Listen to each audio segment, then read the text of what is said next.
بہت غور سے جملہ سننا. فیصلے کے سال آ رہے. اب دنیا کی زندگی میں زیادہ وقت باقی نہیں, پوری دنیا کی زندگی میں زیادہ وقت باقی نہیں. اب فیصلے کے دن آ رہے ہیں.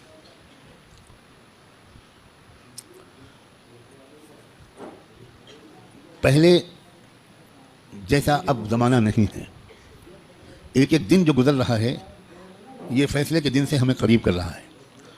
اور فیصلے کے دن کی جو سب سے بڑی علامت ہے جب فیصلے کا دن قریب ہے وہ ہے فلسطین کے حالات. کیونکہ اب بہت بڑے بڑے واقعات ہوں گے. دجال کی آمد بھی بہت دور نہیں ہے, اور حضرت عیسیٰ کی آمد بھی بہت دور نہیں ہے, اور امام مہدی کی آمد بھی بہت دور نہیں. اب مسئلہ یہ ہے کہ اگر اب بھی ہم گناہوں کی زندگی میں لگے تو ہمیں اللہ دجال کے ساتھ کھڑا کر دے گا, توبہ کی توفیق بھی ہم سے چھین لے گا.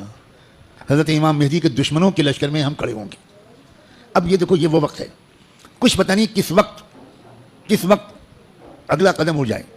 جو نشانیاں اللہ کے رسول نے بتائی تھیں آخری فیصلہ کن دور کی بڑی تیزی کے ساتھ آ رہی ہیں. اس میں ایک نشانی یہ تھی کہ بہت بھیانک جنگ ہوگی یہودیوں کے درمیان اور اصلی ایمان والوں کے درمیان. اس لیے جو کچھ اس وقت غزہ اور فلسطین میں ہو رہا ہے اس سے ہر ایمان والے کا ایمان ہزاروں گنا ہر منٹ میں بڑھنا چاہیے, اس لیے کہ وہی ہو رہا ہے جو اللہ کے رسول بتا کر گئے تھے. جس وقت وہ آپ بتا رہے تھے اس وقت تو فلسطین میں کوئی مسلمان تھا ہی نہیں, اور آپ یہ بتا رہے ہیں کہ ایک بھیانک جنگ ہوگی, خطرناک جنگ ہوگی, یہودیوں اور ایمان والوں کے مابین ایک خطرناک جنگ ہوگی. آپ بتا رہے ہیں کہ ایک علاقہ ہوگا جہاں سچے پکے مومن جان دے رہے ہوں گے اور جان لے رہے ہوں گے, قربانیاں دے رہے ہوں گے. مسجد اقصیٰ کی حفاظت میں نوجوان جوک در جوک شہید ہو رہے ہوں گے.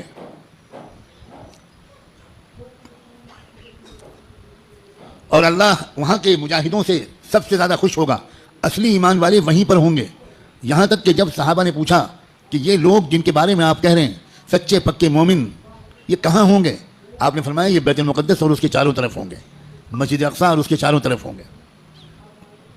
بالکل ٹھیک وہی جو کچھ آپ نے فرمایا تھا اس وقت وہاں ہو رہا ہے. ہم لوگ اسی زمانے میں ہیں, آپ اس سے خوش ہوں یا آپ اس سے ناراض ہوں. ہم کو اللہ نے وہی زمانہ عطا فرمایا جس میں ہم اپنی آنکھوں سے اللہ کے رسول کی بات کو سچا پکا ہوتا ہوا دیکھ رہے ہیں. تو اس وقت وہاں جو ہو رہا ہے اس سے ہر لمحے ایمان کو بڑھنا چاہیے ہمارے. یہ ہمارا ایمان کی مضبوطی کی وجہ. لوگ الٹا سمجھ رہے ہیں یہ جو کچھ وہاں پر ہو رہا ہے اس سے خوف اس کے دل میں آ رہا ہے جو سمجھا ہوا نہیں ہے, ڈر وہ رہا ہے جو سمجھا ہوا نہیں ہے.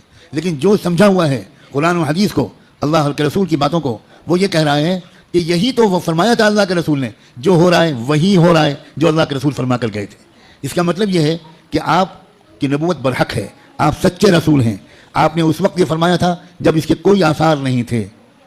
اب آپ نے جو آئندہ کے بارے میں فرمایا تھا کہ جو ہوگا, جب وہ ہو رہا ہے اور پچھلے 6 مہینے سے ہو رہا ہے بلکہ پچھلے 75 سال سے ہو رہا ہے, جو اللہ کے رسول بتا کر گئے تھے, تو اس کے بعد میں جو ہوگا اس مقابلے کا آخری انجام, اس کے بارے میں اللہ کے رسول نے جو کچھ فرمایا وہ بھی یقیناً ہو کر رہے گا. اور وہ کیا ہوگا؟ وہ یہ ہوگا کہ اللہ کے کلمے کا بول بالا وہاں سے پھیلنا شروع ہو کر پورے عالم کی ہر کچی پکے گھر میں اللہ کا کلمہ داخل ہوگا. پوری زمین پر انصاف کا نظام قائم ہوگا, اللہ کا حکم چلے گا, باطل ٹوٹے گا, حق کا غلبہ ہوگا. ایمان والوں کو اللہ تعالیٰ عزت, حکومت, اقتدار, طاقت, غلبہ دیں گے, ان کی قربانیوں کے انعام کے طور پر ضرور دیں گے. اور پھر دجال کا قتل ہوگا, دجال سے چھٹکارا ملے گا. پوری دنیا میں لا يبقى بیت مدر ولا وبر الا وتدخل فيه کلمۃ الاسلام بعز عزیز او بذل ذلیل. اللہ کے رسول کی حدیث کے الفاظ ہیں کہ کوئی کچا پکا گھر یا کوئی خیمہ ایسا نہیں بچے گا جس میں اللہ کا کلمہ داخل نہ ہو جائے, طاقت کے بل پر یا قبول کر کے داخل ہو کر رہے گا. اس لیے لوگوں یہ بہت چوکنا رہ کر جینے والا زمانہ ہے. اگر اسی طرح غفلت میں رہے جس طرح آپ تک جی رہے ہیں تو ہمیں خبر بھی نہیں ہوگی, اور اللہ کی طرف سے فیصلہ ہو چکا ہوگا کہ اس نالائق, فاسق, فاجر, خطاکار, گنہگار مسلمان کو میں دجال کا ساتھی بناؤں گا. یہ امام مہدی کا ساتھی نہیں بنے گا، یہ حق کا ساتھی نہیں بنے گا، یہ سچ اور انصاف کا ساتھی نہیں بنے گا، یہ مظلوموں کا خادم نہیں بنے گا، یہ ظالموں کا ایجنٹ بنے گا، یہ ظالموں کا مخبر بنے گا، یہ ظالموں کا دلال بنے گا، 4 پیسے کے لیے تھانے پہ جا کر مخبری کرے گا۔ یہ فیصلہ کسی لمحے ہم میں سے کسی کے بارے میں ہو سکتا ہے۔ یاد رکھنا، میں نے اللہ کی توفیق سے اپنی بساط کے مطابق بہت لمبی بات کو چند جملوں میں سمیٹ کر آپ کے سامنے رکھ دیا ہے۔ قسم کھا کے کہتا ہوں، اس میں ذرا بھی مبالغہ نہیں ہے، فیصلے کا دن قریب ہے۔ اب اگر گناہوں کی طرف واپس لوٹے، اب اگر پچھلی زندگی کی طرف واپس لوٹے، جن غلطیوں کو چھوڑنے کا فیصلہ کیا ہے، بار بار اللہ تعالیٰ سے عہد کیا ہے، بار بار رو رو کر انفرادی اور اجتماعی طور پر یہ ارادہ کیا ہے کہ اب گناہ کی طرف واپس نہیں جائیں گے، دوستو اب اگر واپس گئے تو پتہ نہیں پھر دوبارہ توبہ نصیب ہوگی کہ نہیں، کیونکہ یہ جو دن اب آ گیا زمانہ، اس زمانے کو پہچاننا علماء کا فرض ہے۔ علماء کی ذمہ داری ہے کہ وہ اس دور کو پہچانیں۔ پچھلے دور کی روایتی باتوں سے کام نہیں چلے گا، اب آپ کو اکابر علماء کے پاس رہنا پڑے گا، کچھ مہینے گزارنے پڑیں گے، تربیت لینی پڑے گی، ان کا اعتماد حاصل کرنا پڑے گا۔ جب اعتماد ہوگا تب وہ آپ کو خاص باتیں بتائیں گے، تب وہ آپ کو اپنے سینے کا علم منتقل کریں گے، تب آپ کو وہ امانت سونپیں گے، آپ کو ایک ذمہ داری سونپیں گے کہ بھئی کس طرح امت کے عوام اور خواص کو، امت کے مردوں اور عورتوں کو، اور خاص طور پر امت کے نوجوانوں کو کس طرح سنبھالنا ہے۔ سب سے زیادہ بنیادی بات اس وقت مجھ کو اپنے سے بھی کہنی ہے اور آپ سے بھی، وہ ہے استقامت۔ اب جمنا ہے، کہو انشاءاللہ۔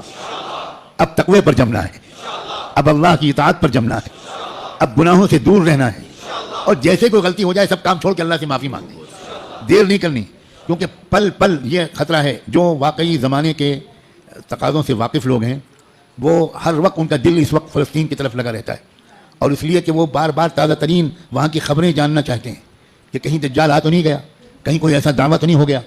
یہ غفلت کے ساتھ زندگی کے دن نہیں ہیں، غفلت کے ساتھ گزارنے والے دن نہیں ہیں، یہ بہت ہوشیاری کے دن ہیں۔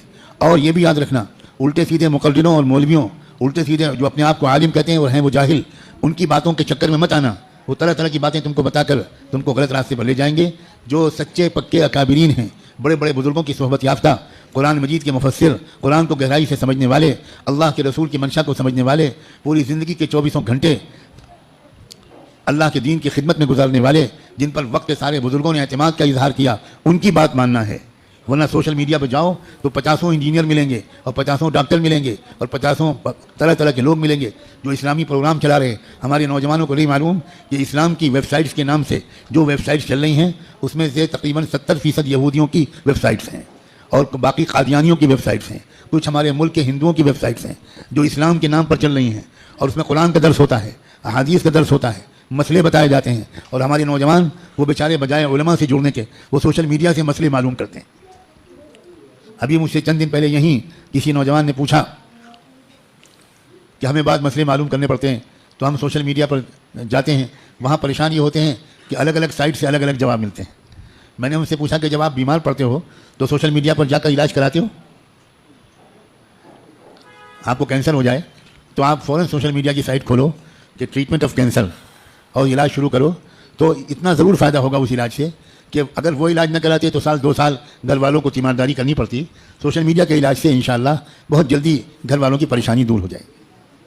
جب آپ کو کوئی مقدمہ لڑنا ہو، کوئی عدالت کا مسئلہ قانون کا ہو، تو آپ کس کے پاس جاتے ہو؟ کسی انجینئر کے پاس، کسی انجینئرنگ کی سائٹ کے پاس جاتے ہو کہ بھئی ہم کو فلاں قانون معلوم کرنا ہے تو انجینئر صاحب بتا دیجئے۔ تو انجینئر صاحب اگر آپ کے خالہ بھائی ہیں تو وہ آپ کو مسئلہ بتانے کے بجائے یا مشورہ دینے کے بجائے اپنے چپراسی سے کہیں گے ان کو بائک پہ بٹھاؤ اور دماغ کے ڈاکٹر کے پاس لے جاؤ، اور دیر نہ کرو، جلدی کرو، جلدی۔ بھائی جب کوئی مسئلہ معلوم کرنا ہے تو سوشل میڈیا پہ مت جاؤ، کسی محقق عالم کے پاس جاؤ، ان سے بات پوچھو۔ اس لیے موجودہ زمانہ کیا ہے، یہ دور فتن کیا ہے، کس کس ترتیب سے فتنے آنے والے ہیں، کیا ہونے والا ہے، دنیا بھر کے حالات کیا علامتیں دکھا رہے ہیں، کیا آثار ظاہر ہو رہے ہیں، بر صغیر ہند و پاک میں کیا تبدیلیاں ہو رہی ہیں، سرزمین فلسطین میں کیا حادثے رونما ہو رہے ہیں، عالم عرب میں کیسے مشرک لوگوں کا قبضہ ہو گیا ہے، عرب حکومتیں اس وقت مندروں کا افتتاح اپنے عرب ملکوں میں کرا رہی ہیں، مندروں میں بیٹھ کر افطار پارٹیاں ہو رہی ہیں، عرب حکام کس طرح اس وقت مشرکانہ نعرے بلند کر رہے ہیں، یہ سب آخری زمانے کی علامتیں ہیں۔ اللہ کے رسول یہ تک فرما گئے تھے کہ قیامت اس وقت تک قائم نہیں ہو سکتی جب تک جزیرے عرب میں بت پرستی پھر سے نہ شروع ہو جائے۔ اب دنیا حیران ہے کہ ابوظبی میں مندر کیسے بن گیا، اور اس سارے عرب حکام کو کیا ہو رہا ہے۔ دنیا حیران ہے کہ سعودی عرب کے شہزادہ محمد ابن سلمان اس قدر کافرانہ، فاسقانہ، گمراہانہ عقائد اور اعمال میں کیسے پھنس گیا. دنیا اس لیے حیران ہے کہ دنیا کو نہیں خبر تھی کہ یہ سب بتا چکے ہیں محمد الرسول اللہ صلی اللہ علیہ وآلہ وسلم. یاد رکھنا بھارت کے مسلمانوں، ہم محمد ابن سلمان پر ایمان نہیں لائے ہیں، ہم محمد ابن عبداللہ صلی اللہ علیہ وآلہ وسلم پر ایمان لائے. ہمارا کسی حکومت سے کوئی تعلق نہیں. اے سعودی حکومت کے گمراہ بادشاہوں، اے دبئی اور ابوظبی کے گمراہ حکمرانوں، ہمارا تم سے کوئی تعلق نہیں. ہمارا تعلق محمد مصطفیٰ احمد مجتبیٰ سے ہے، ہمارا تعلق قرآن سے ہے، ہمارا تعلق حدیث سے ہے، ہمارا تعلق حرم شریف کے جدید ہوٹلوں سے نہیں ہے، ہمارا تعلق مکے اور مدینے کے ان یادوں سے ہے، ان واقعات سے ہے جن کا سلسلہ شروع ہوا تھا محمد الرسول اللہ کی پیدائش سے، اور اس کے بعد نبوت سے، اور اس کے بعد ہجرت سے، بعثت سے، ہجرت سے، اور پھر اس کے بعد بدر سے، احد سے، حنین سے، احزاب سے، عادفیہ سے، یرموک سے. ہمارا تعلق ابوبکر صدیق سے ہے. ہمارا تعلق تم سعودی بادشاہوں سے اور حکمرانوں سے نہیں ہو. بھارت کے حکمران کسی عرب حکومت کے نمائندے نہیں ہیں. بھارت کے عوام مسلمان کسی بھی عرب حکمراں کے نمائندے نہیں ہیں. بھارت کے مسلمان غلام ہیں محمد الرسول اللہ. ہمارا رشتہ سیدھا ان سے ہے. ہم تمہارے محتاج بالکل نہیں ہیں، قطعاً نہیں ہیں. تم غلط کرو گے تو ہم غلط کہیں گے. ہمیں اس بات کا کوئی اندیشہ نہیں ہے کہ تم ہمارا ویزا بند کر دو گے، تم ہماری حاضری اس جگہ بند کر دو گے. سب کچھ اللہ کے ہاتھ میں ہے. ہمارا تعلق ایمان سے، قرآن سے. اپنے بزرگوں سے مضبوط ہونا چاہیے. بار بار کہہ رہا ہوں، کتابوں کا مطالعہ بڑھنا چاہیے. مجھے تم سے سخت شکایت ہے، اور میں اللہ